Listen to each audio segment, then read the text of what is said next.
Ito ang road rehab and regraveling mula Barangay Santo Niño, Barangay Divisoria, at Badyang Road, Katayngan, Masbate, na may sukat na 3 kilometro. Ito ay pinondohan ng pamahalaang panlalawigan ng Masbate, sa pamumuno ni Governor Antonio Tico. Ayon sa ating nakuhang dokumento, ito ay na-approve budget sa halagang 11,990,000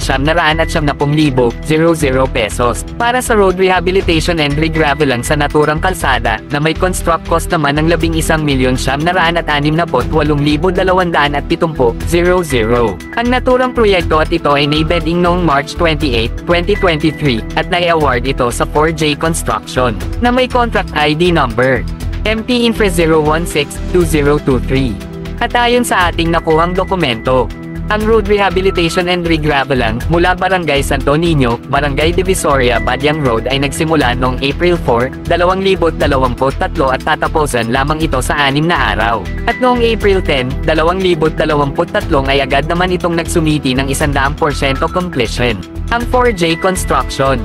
Kung makikita ninyo ang kalsada sa ating video, ay hindi maayos ang pagkakagawa, at hindi nasunod ang 7 metrong lapat, at 12 pulgada ang subase embankment dapat sa naturang kalsada, at ng ating binaybayang naturang kalsada ay nakitaan natin ng maanumalyang trabaho. Tila dinaanan lamang ng graders upang magkaroon lamang ito ng kanal.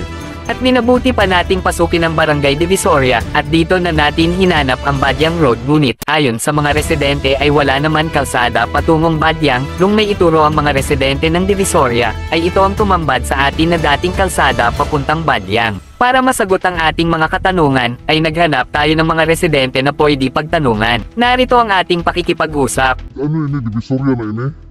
Saan na ini yung pabuldos? Abring ata. Pero may dalan dili pakato sa Badyang. Igo pero ina siya dili man siya ing ani pod. Warang buldos wala sinano.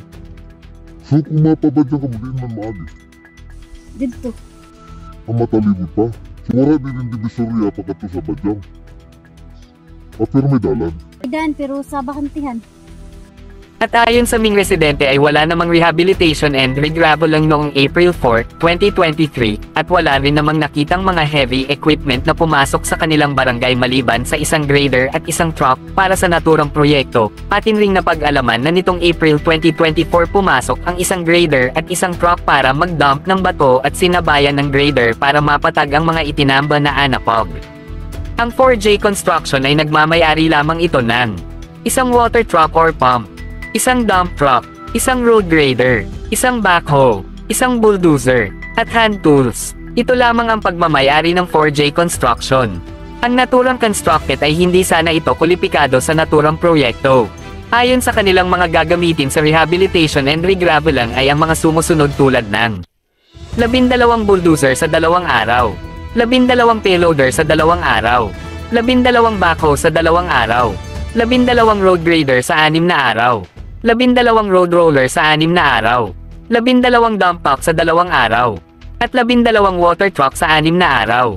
At sa dami ng naturang mga heavy equipment ay maaring baka sa naturang kalsada ang maayos na pagkakigawa. Hindi rin kaya magkakabanggaan na ang mga naturang heavy equipment sa dami nito.